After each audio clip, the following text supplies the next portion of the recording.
What's up, guys? It's your boy Yu Nagamura back again for another video, and today we're going to be talking about all of the official controllers for the mainline consoles, specifically the modern ones today. I'm going to turn this into a somewhat longer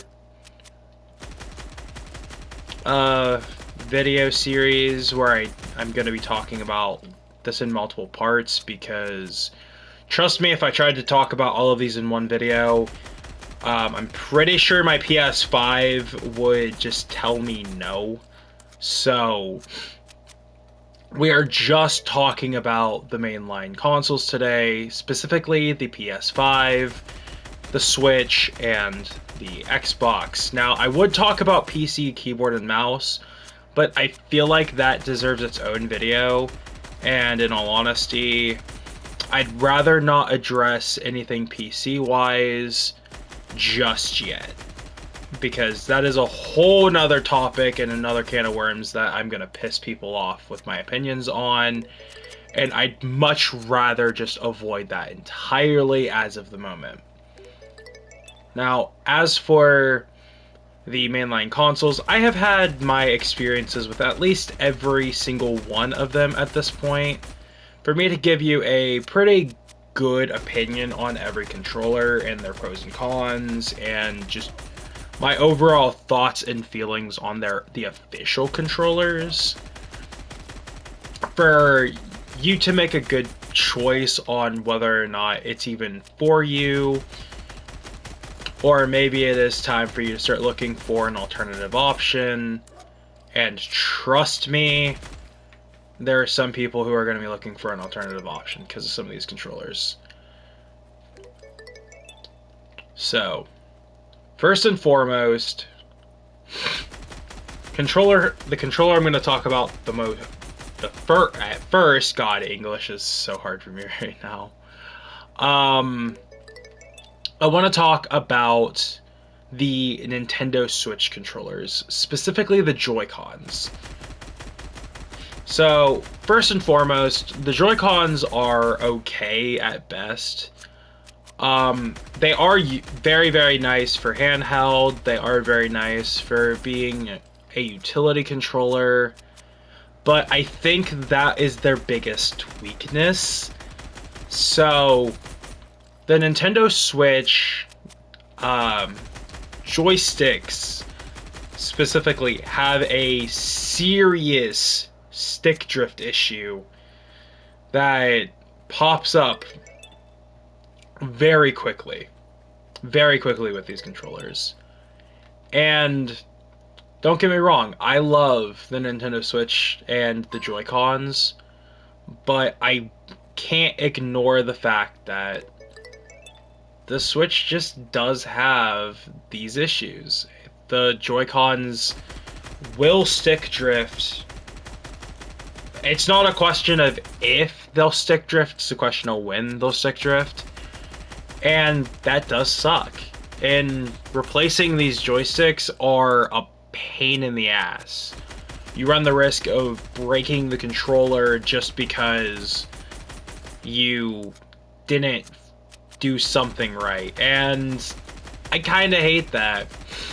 Like, you have to be so cautious with the Nintendo Switch controllers that it's ultimately not worth modding as a whole. And as someone who thoroughly enjoys modding controllers, editing and fixing my own controllers, this sucks. This really does. Even a shell exchange is just, if you're not patient with it, I don't recommend it. I don't recommend shell exchanging if you're not patient. I just recommend spending the money to have someone do it for you professionally, because at least then you can guarantee that the controllers are going to work afterwards. Definitely don't do it if you only have one set of Joy-Cons. You're going to end up probably breaking something, and if you don't break something, cool. But there's a pretty high chance you break something when you're doing that, and it's just best to have a spare controller just laying around so you don't have to worry. Now, obviously, there is a few other things to note, specifically the fact that the controller does have HD Rumble, and sadly, the Joy-Cons are required for some games. So, if you're wanting to use a Pro Controller for everything, you just can't. You're just kind of locked out of it in some games, and it sucks, but that's how it is.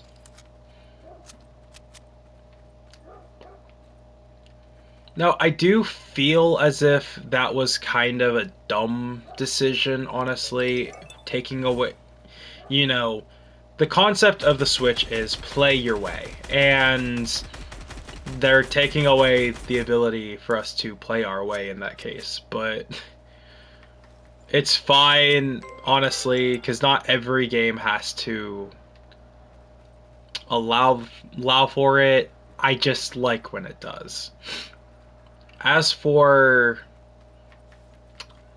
the Nintendo Switch Pro Controller, and this is a big one, guys, because the Pro Controller is a great controller.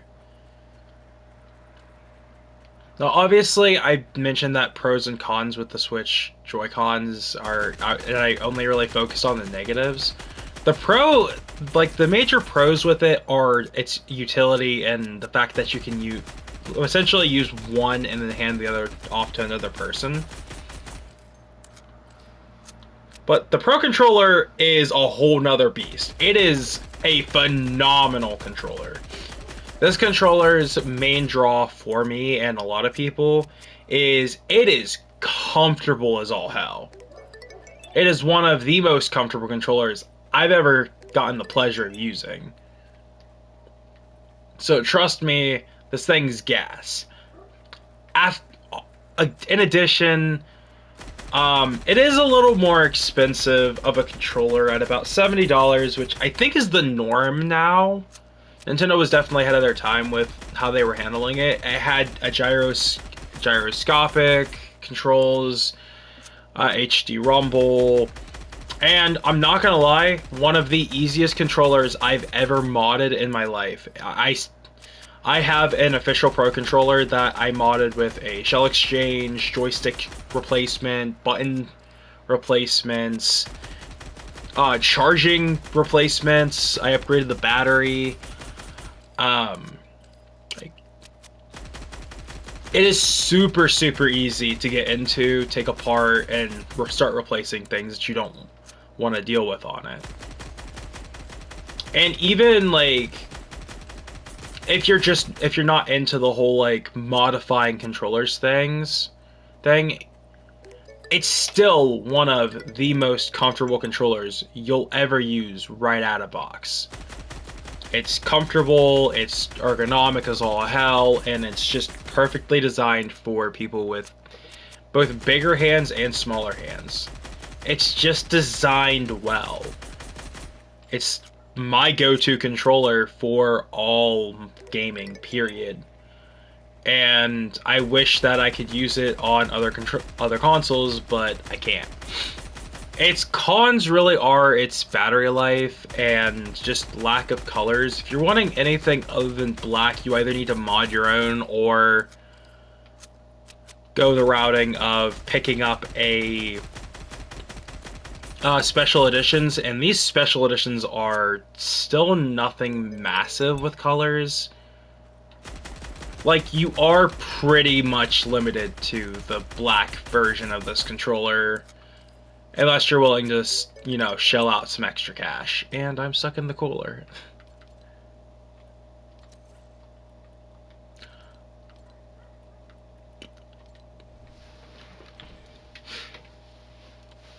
As for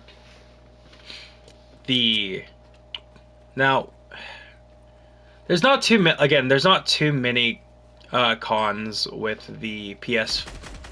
PS PlayStation. The Switch Pro Controller,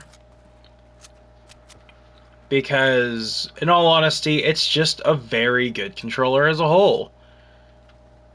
Like, if you have a hard time, like, enjoying the controller, I wouldn't be surprised. It's nothing special. But its simplicity is what I've thoroughly come to enjoy with the controller itself. I'm not going to say that it's the best controller ever. It's definitely one of the most comfortable controllers I've used, and definitely like a perfect option for most, if not all, of gaming when it comes to anything on the Switch. Moving on to the official PS5 controller. Joking, I'm going to save the PS5 controller for last. I actually want to talk about the Xbox controller. And the Xbox Series X controller is actually super comfortable. And if you're the type of person that likes the ergonomics of the Xbox One controller, one of the most comfortable controllers ever, you're not really missing too much here. It is literally the same exact controller. It is as comfortable as you would expect for an Xbox One.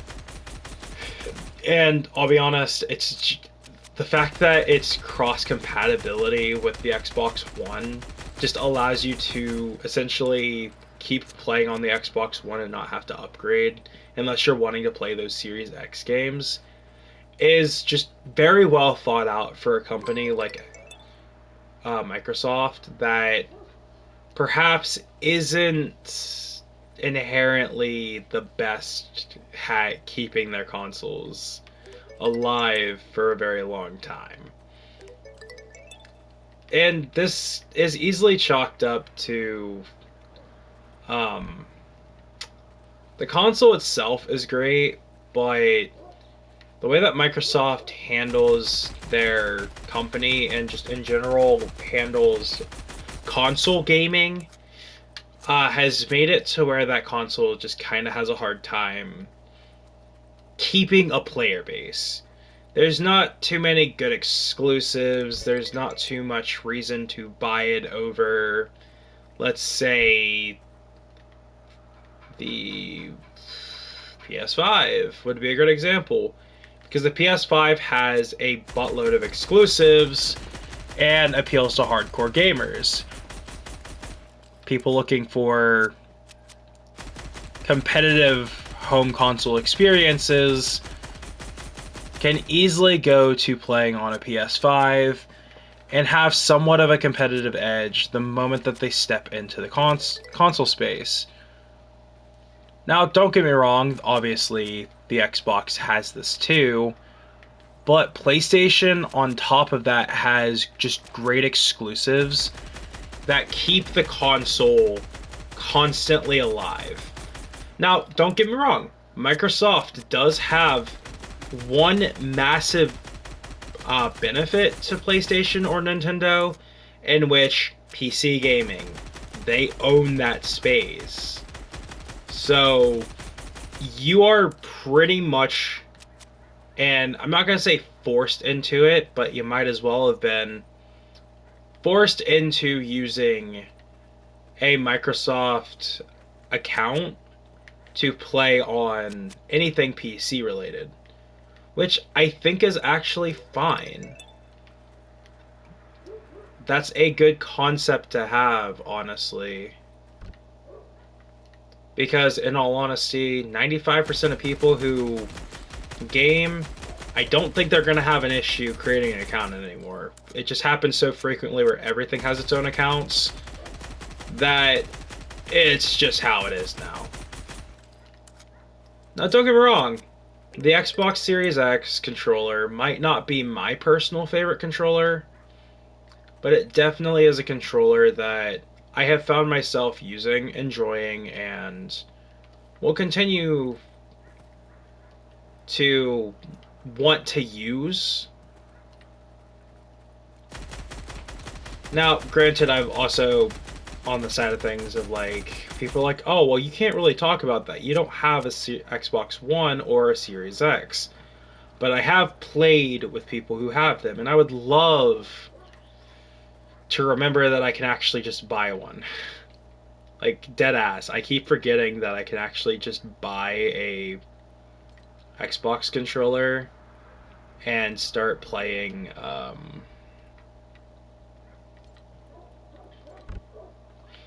and start, like, I need to just buy an Xbox One at this point. But that is something that I've been thinking about here recently, is just going ahead and copping one. Because the Xbox controller is comfortable as all hell, and again, I've had a lot of fun with it when I did get to use it. So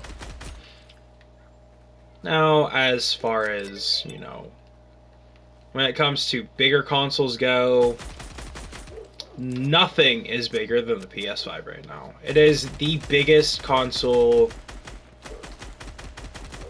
that I've ever really seen when it comes to the console war side of things. Now, obviously, Nintendo openly stated they are not, you know, even participating in the war, the console war anymore, which is a good idea on them, because in all honesty, trying to compete against PlayStation or Xbox right now while still trying to maintain the fun factor and, like, innovations that Nintendo has always been well known for, it just doesn't work out. So honestly, it's just best they stay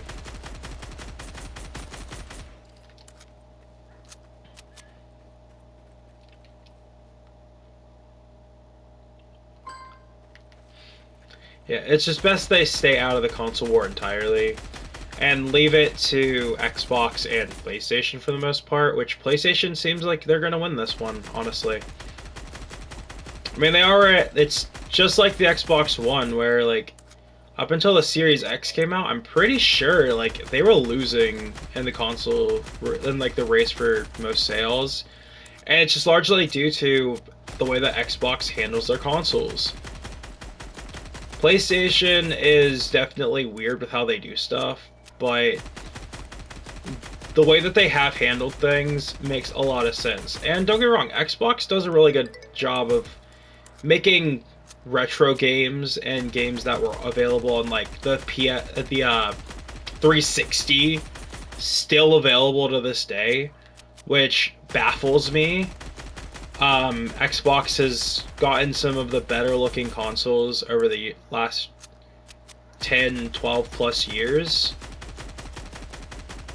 And honestly, I couldn't really see myself being a console gamer if it wasn't for Xbox being, like, the main thing that really got me into the space, because I was a hardcore Nintendo guy that, you know, I only played Nintendo consoles. They were more fun to me, they were just what I enjoyed playing, and anyone who tried to tell me that, you know, my experiences were worse than theirs, I didn't really care. I just enjoyed doing what I was doing. I just enjoyed playing what I was playing, and I didn't really care whether or not my experiences were as good or better than another person's, because I was having fun. Again, obviously, a large portion of my opinion on gaming and just everything in general does come from my experiences with things. So that's just how it is. Now, moving on to the PlayStation 5 controller. There's not really any pros and cons with the Xbox controller. Like, it's literally the perfect controller. And the PlayStation 5 controller, and I'm going to say this, and this is going to surprise a lot of people, is kinda just okay. Like, it's absolutely the best feeling PlayStation controller I've ever used. But I would openly admit that it is slightly too bulky on, like, this base side of things.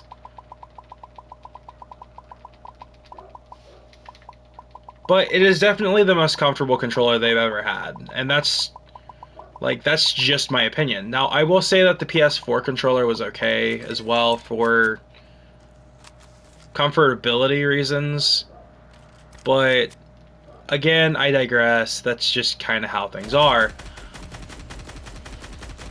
Obviously, I'm not trying to sit here and be like, oh yeah, the PlayStation 5 controller is horrible, because it's not. Actually, it's a very comfortable controller, and I thoroughly enjoy using it.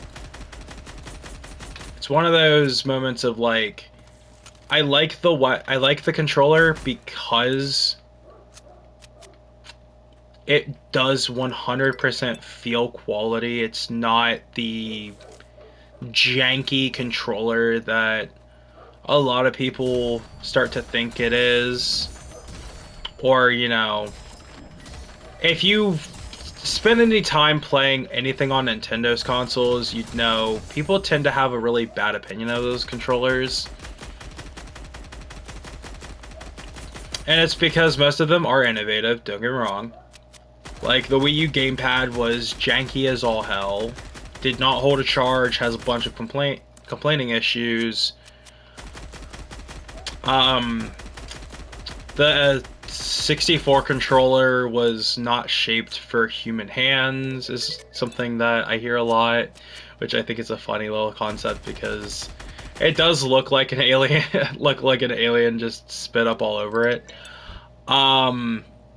As for other, just in general, there's a bunch of controllers that Nintendo's put out that aren't the greatest controllers in the world, like, I'll be honest.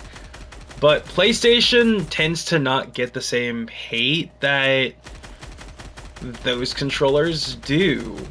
Now, the PlayStation 1 controller was fine, actually. I didn't mind it. It seemed a little meh, but I don't hate it. As for the Xbox, the PS4 controller felt cheap in hand, but, you know, it wasn't uncomfortable, it was just not my preference in controller. And, you know, that's why I was more Xbox during that generation. Granted, I owned a PS4 because of a friend of mine giving me his when he got a Pro. So, you know, I did not buy my PS4. Otherwise, I would have ended up buying an Xbox and just calling it a day. As for the PS5 controller, though, like, its main con is just it's a little more bulky, on the bulkier side, and customization on these controllers is a freaking nightmare. You have to take out the triggers and look into which version of the controller you have, and if you're wanting to mod, like replace the faceplate, you can do that, but it requires you to know which controller you own and start edit and find that in particular one, and then go through all of these hoops like removing the triggers and the little face thing to get to the screws, take apart the screws, take the entire body apart, and then put it back together. It's just a lot of steps for something that is, for the most part, been simplified on Nintendo and Xbox controllers. So on the modding side of things, I don't recommend it.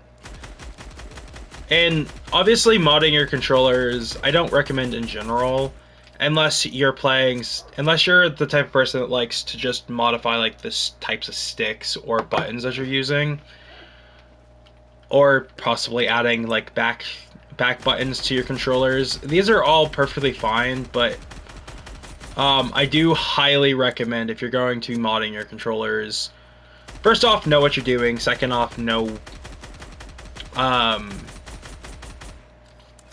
hard some of those mods are going to be. It's definitely worth your time to look into stuff.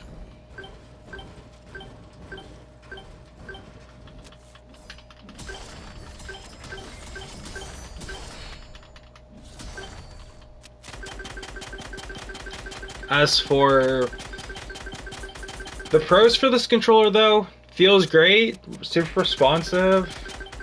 The haptic feedback is pretty cool. I'm a huge fan of the ergonomics of the controller. The mic on the controller is, love it or hate it. As for just overall aesthetics, it's definitely one of the most clean controllers that I've seen in a while. And honestly, my final thoughts on the whole concept of the controller is overall positive. I really like the PS5 controller. It's the best PlayStation controller I've ever gotten the chance to use. I own two now, and I don't regret either purchase of either one of them, because the controller itself is super comfortable, and I enjoy playing Fortnite and every game that I've played so far on this console. Now, would I say that, you know, I want to go and play on other consoles? Absolutely not. The Nintendo Switch is a great example. Even though it is a graphically less appealing console, it's still something I've thoroughly enjoyed playing. And the Nintendo Switch Pro controller is still my favorite controller that's ever been released. Like, there is not really any competition when it comes to PlayStation and Nintendo when it comes to their controllers. Now, I do want to talk about in another video, like, why some people will take the time to buy a Pro controller or buy alternative controller options, but that is a topic for another video. So I want to thank you guys so much for watching. Comment, like, subscribe, hit that bell notification, do all that sort of shit, and I will catch you guys in the next one. Peace out.